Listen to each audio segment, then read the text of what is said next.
آپ نے صحیح بتانا ہے. ابا جی کے ختم کی روٹی بھی کبھی کسی نے چھتوں سے پھینکی ہے شاپروں پہ ڈال کے. دادا جی کے ختم شریف پہ کھانا پکا ہو تو چھت سے پھینک دیتے ہو لفافے میں ڈال. بچے کے عقیقے پہ، ولیمے پہ، تو میلاد پہ کیوں پھینکتے ہو؟ میلاد پہ کیوں پھینکتے ہو؟ کوئی یہ طریقہ ہے؟ آپ کم از کم چلیں بہت سارے مجموعوں کو بہت زیادہ اعزاز کے ساتھ نہ صحیح تو کم از کم یہ کہ آپ بٹھا کے تو کھانا دے دیں، وقار کے ساتھ ہی کھانا کھلا دیں. اور میں اپیل کروں گا محفل کرانے والوں سے، اور مجھے امید ہے خطیب، مشائخ، نعت خواں، قاری، یہ سارے حضرات بھی میری بات سے اتفاق کریں گے. میلاد شریف پہ نہ سب کی روٹی ایک جیسی پکا لی جائے. جو غریب کھائے وہی پیر کھائے، جو عام کھائے وہی نعت خواں کھائے، جو سارے کھائیں وہی پیر صاحب، صوفی صاحب، درویش صاحب، خطیب صاحب، مہمان خصوصی صاحب بھی کھائیں.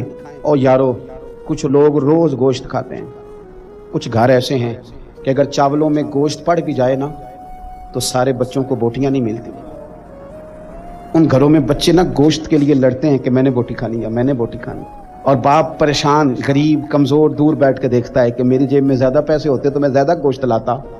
ایسا نہ ہو کہ ہم میلاد شریف پہ زیادہ گوشت ڈال کے چاول ہم نے پکائے ہوئے ہوں اور اسے پتا ہو کہ آج بٹھا کے اعزاز کے ساتھ روٹی کھلائی جائے گی، تو اپنے تینوں بچے غریب آدمی ساتھ لے آئے. اور اس کا 3-4 سال کا بچہ جب اسے 3-4 بوٹیاں اکٹھی ملیں تو اپنے ابا جی سے پوچھے، ابا جی آج خیر ہے، آج بڑا گوشت مل رہا ہے، خیر ہے؟ تو پھر تجھے میلاد سکھانا نہیں پڑے گا، پڑھانا نہیں پڑے گا، بتانا نہیں پڑے گا. اس کا باپ جب اس کے کان میں کہے گا نا، پتر آج راج راج کے کھا، آج مدینے والے محبوب کا میلاد شریف.